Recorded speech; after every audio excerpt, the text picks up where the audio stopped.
नमस्कार दोस्तों, स्वागत है आप सभी का आपकी अपनी YouTube channel Shyam class study में। आज की इस वीडियो में उत्तर प्रदेश पुलिस परीक्षा में पूछे जाने वाले हिंदी के 37 अति महत्वपूर्ण प्रश्नों का प्रैक्टिस सेट लेकर के आया हूँ, जो आने वाली यूपी पुलिस परीक्षा के लिए अत्यंत महत्वपूर्ण प्रैक्टिस सेट है। तो आप इस प्रैक्टिस सेट में अगर 37 में से 25 प्रश्न सही कर लेते तो आपकी तैयारी अच्छी चलिए। अगर आप प्रैक्टिस 25 प्रश्न सही नहीं कर पाते हैं तो आप टाइम पास कर रहे हैं और अपना कीमती समय को बर्बाद कर रहे हैं और अपने माता पिता को पढ़ाई के नाम पर धोखा दे रहे हैं। तो आज के प्रैक्टिस सेट को पूरा करिएगा। प्रैक्टिस सेट को पूरा करने के बाद आपको अपना स्कोर और अपने ज़िले का नाम कमेंट बॉक्स में कमेंट करके बताना है कि आप हमारे वीडियो यूपी के किस ज़िले से देख रहे हैं और आपने कितने प्रश्न सही किए हैं। प्रैक्टिस सेट पसंद आता है तो वीडियो को आप लाइक कर दीजिएगा।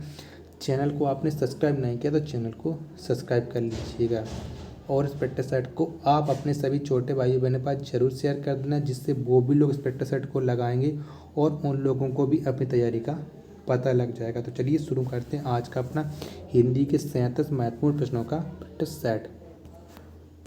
तो क्वेश्चन है आपके सामने, छठवां शुरू हो रहा है प्रैक्टिस सेट आज कि हिंदी कौन सी भाषा शब्द है। तो हिंदी कौन सी भाषा का शब्द है ये आपको बताना है। तो हिंदी किस भाषा का शब्द है, तो हिंदी है ये है फारसी भाषा का शब्द। किसका है हिंदी, ये फारसी भाषा का शब्द है। ऑप्शन नंबर बी इसका राइट आंसर हो जाएगा। नेक्स्ट है आपके सामने कि वर्णों के उस समय को जिससे कोई निश्चित अर्थ निकलता हो कहा जाता है। तो क्या कहा जाता है, वर्णों के उस समय को जिससे कोई निश्चित अर्थ निकलता हो तो उसे कहा जाता है शब्द। क्या शब्द कहा जाता है। ऑप्शन नंबर बी इसका राइट आंसर हो जाएगा।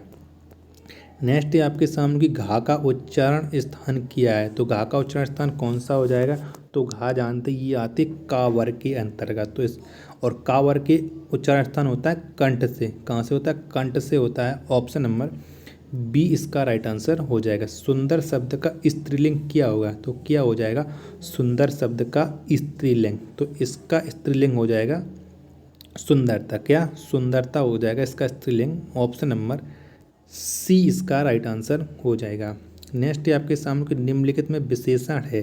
तो इनमें से कौन सा शब्द है जो विशेषण, ये आपको बताना है।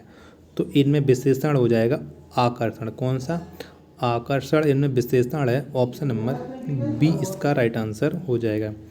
निम्नलिखित में से एक का अर्थ घन मतलब कारण और लिए है। तो किसका है, तो किसका अर्थ है घन मतलब कारण और लिए। तो इसका ये है अर्थ। ऑप्शन नंबर सी इसका राइट आंसर हो जाएगा। नेक्स्ट है आपके सामने कि निम्नलिखित अनेकार्थी शब्द का दूसरा अर्थ बतलाइए। अज और अजन्मा, तो इसका दूसरा अर्थ क्या हो जाएगा। अज का एक तो अर्थ होता है अजन्मा, तो दूसरा अर्थ क्या हो जाएगा, तो इसका दूसरा अर्थ हो जाए ईश्वर। क्या ईश्वर। ऑप्शन नंबर बी इसका राइट आंसर हो जाएगा। उक्त शब्द का विलोम शब्द है। तो उक्त शब्द का विलोम शब्द क्या हो जाएगा, ये आपको बताना है। तो क्या हो जाएगा उक्त का विलोम शब्द, तो उसका विलोम शब्द हो जाएगा अनुक्त। क्या अनुक्त हो जाएगा। ऑप्शन नंबर ए इसका राइट आंसर हो जाएगा।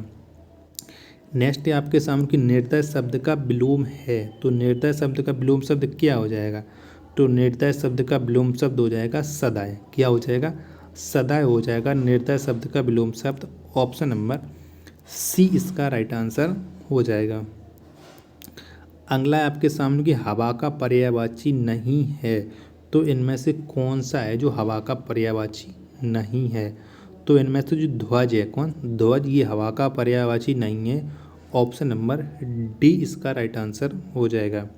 निम्नलिखित में से किस शब्द के पर्यायवाची गलत हैं। तो देखिएगा और बताइएगा कि किसके पर्यायवाची गलत हैं। तो किसके गलत हैं पर्यायवाची, तो इसमें गलत हैं सूर्य के। किसके हैं, सूर्य के गलत हैं दिवस और बासर, ये आप जानते हैं कि दिन के होते हैं। ऑप्शन नंबर डी इसका राइट आंसर हो जाएगा।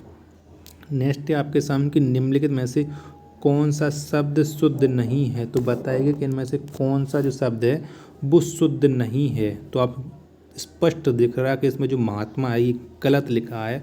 ऑप्शन नंबर डी इसका राइट आंसर हो जाएगा।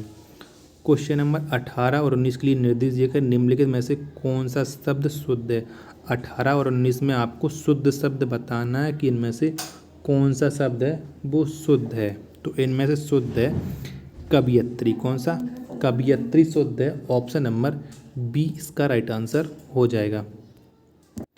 तो 19 में कौन सा शब्द है शुद्ध वो आपको बताना है। तो इसमें कौन सा शब्द है?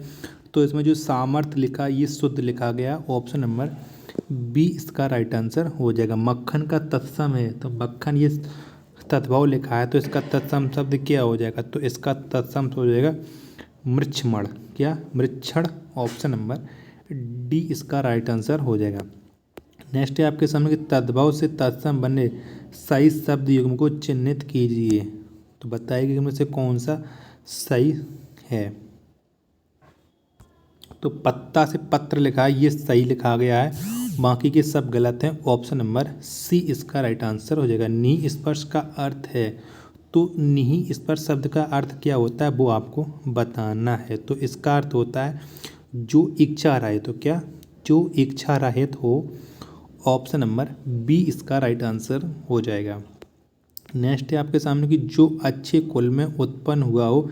इस शब्द समूह के लिए एक शब्द क्या है? तो इसके लिए एक शब्द क्या हो जाएगा कि जो अच्छे कुल में उत्पन्न हुआ हो। तो इसके लिए एक शब्द हो जाएगा कुलीन। क्या हो जाएगा? कुलीन। ऑप्शन नंबर ए इसका राइट आंसर हो जाएगा। जो एक स्थान पर टिक कर नहीं रहता हो, वाक्य के लिए एक शब्द कौन सा है? तो इसके लिए एक शब्द कौन सा हो जाएगा? जो एक स्थान पर टिक कर नहीं रहता हो। तो इसके लिए एक शब्द हो जाएगा यायावर। क्या? यायावर हो जाएगा। ऑप्शन नंबर सी इसका राइट आंसर हो जाएगा।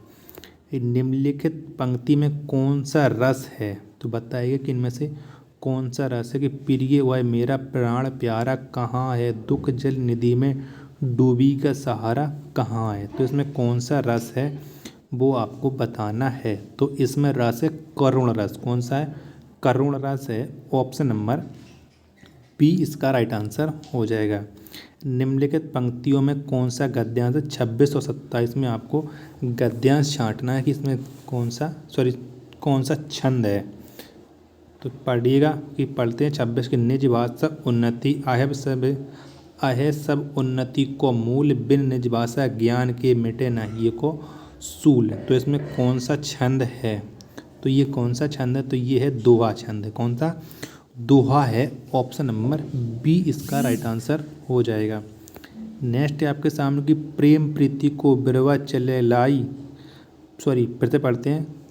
प्रेम प्रीति को बिरवा चले लगाई, सिंचन को सुधी लीजियो मुरझी न जाई। तो इनमें से कौन सा है छंद वो आपको बताना है। तो इसमें छंद है बरवाय छंद। कौन सा? बरवाय है। ऑप्शन नंबर सी इसका राइट आंसर हो जाएगा। 28 और 30 में आपको पंक्तियों में बताना है कि 28 से 30 तक इनमें कौन सा अलंकार है क्या। तो पढ़ते हैं क्वेश्चन नंबर 28। तो बताते हैं इसमें कौन सा अलंकार है कि अब अली रही गुलाब में अपत कटीली डार। अब अली रही गुलाब में अपत कटीली डार। तो इसमें कौन सा अलंकार ये आपको बताना है। तो इसमें अलंकार है अन्युक्ति अलंकार। क्या है? अन्युक्ति अलंकार है। ऑप्शन नंबर सी इसका राइट आंसर हो जाएगा। क्वेश्चन नंबर 29 है कि तू रूप है किरण में सौंदर्य है सुमन में। तू रूप है किरण में सौंदर्य है सुमन में। तो इसमें कौन सा अलंकार है वो आपको बताना है। तो इसमें अलंकार है उल्लेख अलंकार। क्या है? उल्लेख अलंकार। ऑप्शन नंबर डी इसका राइट आंसर हो जाएगा। क्वेश्चन नंबर 30 है कबरा सोई पीर है जे जाने पर पीर, जे पर पीरा न जनई सो काफिर बेपीर। तो इसमें कौन सा अलंकार है ये आपको बताना है। तो कौन सा अलंकार? तो इसमें अलंकार है यमक अलंकार। कौन सा है? यमक अलंकार। ऑप्शन नंबर ए इसका राइट आंसर हो जाएगा। 31-32 में आपको रचना दी गई, इनके रचयिताओं के नाम बताना है। तो दिया गया है कि नमक का दरोगा, ये कहानी है। ये किसकी कहानी है? नमक का दरोगा। तो ये कहानी है मुंशी प्रेमचंद्र की। किनकी है? मुंशी प्रेमचंद्र की। ऑप्शन नंबर ए इसका राइट आंसर हो जाएगा। नेक्स्ट रचना है कुटज। कुटज किसकी रचना है ये आपको बताना है। कुटज किसकी रचना है? तो कुटज है हजारी प्रसाद द्विवेदी की। हजारी प्रसाद द्विवेदी की रचना है। ऑप्शन नंबर बी इसका राइट आंसर हो जाएगा। घड़ों पानी पड़ना मुहावरे का अर्थ है। तो किसका क्या अर्थ हो जाएगा, घड़ों पानी पड़ना मुहावरे का अर्थ। तो इसका अर्थ हो जाएगा लज्जित होना। क्या, लज्जित होना। ऑप्शन नंबर सी इसका राइट आंसर हो जाएगा। नेक्स्ट है आपके सामने कि जहाँ न पहुँचे रवि वहाँ पहुँचे कवि का अर्थ है। तो इसका अर्थ क्या हो जाएगा, जहाँ न पहुँचे रवि वहाँ पहुँचे कवि। तो इसका अर्थ हो जाएगा कवि बहुत कल्पनाशील है। क्या, कवि बहुत कल्पनाशील है। ऑप्शन नंबर डी इसका राइट आंसर हो जाएगा। नेक्स्ट है आपके सामने कि निम्नलिखित वाक्यों में अशुद्ध वाक्य है। तो बताइए कि इनमें से कौन सा वाक्य है जो अशुद्ध लिखा गया है। तो पढ़िएगा चारों विकल्प और बताइए कि कौन सा वाक्य अशुद्ध लिखा गया है। तो इसमें लिखा गया उसने अपने प्राण की बाजी लगा दी थी। तो इसमें होना चाहिए उसने अपने प्राणों की बाजी लगा दी थी। ऑप्शन नंबर ए इसका शुद्ध राइट आंसर हो जाएगा। निम्नलिखित में एक वाक्य शुद्ध नहीं है। तो बताइए कि इनमें से कौन सा वाक्य है जो शुद्ध नहीं है, यानी बाकी के 3 शुद्ध हैं जबकि चौथा है वो अशुद्ध है। तो कौन सा शुद्ध है, शिष्य गुरु जी के पैर में गिर पड़े। तो ये गलत हो जाएगा। ऑप्शन नंबर डी इसका राइट आंसर हो जाएगा। यहाँ पर उन्होंने शिष्य गुरु जी के पैर में गिर पड़े, ये होना चाहिए था। नेक्स्ट है आपके सामने कि निम्नलिखित में एक त्रुटिपूर्ण है। तो इनमें से कौन सा त्रुटिपूर्ण है वो आपको बताना है। तो बताइए कौन सा त्रुटिपूर्ण शब्द है। तो इसमें त्रुटिपूर्ण शब्द हो जाएगा कि निरपराधी को सजा नहीं देनी चाहिए, ये त्रुटिपूर्ण है। ऑप्शन नंबर ए इसका राइट आंसर हो जाएगा। 38 से लेकर 40 तक आपको बताना है कि किस में त्रुटि है। ABCD के रूप में आपको आंसर देना है। तो पढ़िएगा और 38 में आपको बताइएगा कि किस में त्रुटि है। तो 38 में कई बार बहुत भरसक, ये त्रुटि है, ये गलत लिखा है। ऑप्शन नंबर ए इसका राइट आंसर हो जाएगा। 39 पढ़ लीजिएगा। 39 में आपको डायरेक्ट आंसर बता देता हूँ कि इसमें कौन सा है वो तो गलत लिखा गया है। तो आप पढ़ लीजिएगा और उसके बाद आप बताइए कि मैं आपको बताते चलता हूँ इसका राइट आंसर क्या हो जाएगा। तो इसका राइट आंसर हो जाएगा ऑप्शन नंबर बी के मुकाबले निहित के अर्थ ज्ञान, ये गलत लिखा है। मेरे पति काम कार्य के सिलसिले में बहुत व्यस्त रहते हैं, कोई त्रुटि नहीं है। तो यहाँ पर किस में त्रुटि, तो यहाँ में त्रुटि ऑप्शन नंबर ए में। तो मेरे पति काम काज होना चाहिए थे, काम कार नहीं, यहाँ पर काम काज होना चाहिए थे। ऑप्शन नंबर ए इसका राइट आंसर हो जाएगा। तो अब आप बताइए कि आपने हमारे इन प्रैक्टिस सेट में कितने प्रश्न सही किए हैं और आपको वीडियो कैसी लगी। वीडियो पसंद आई हो तो वीडियो को आप लाइक कर दीजिएगा। चैनल को आपने अभी तक सब्सक्राइब नहीं किया तो चैनल को सब्सक्राइब कर लीजिएगा। मिलते हैं अपन नेक्स्ट प्रैक्टिस सेट में, तब तक के लिए धन्यवाद। जय हिंद प्यारे साथियों।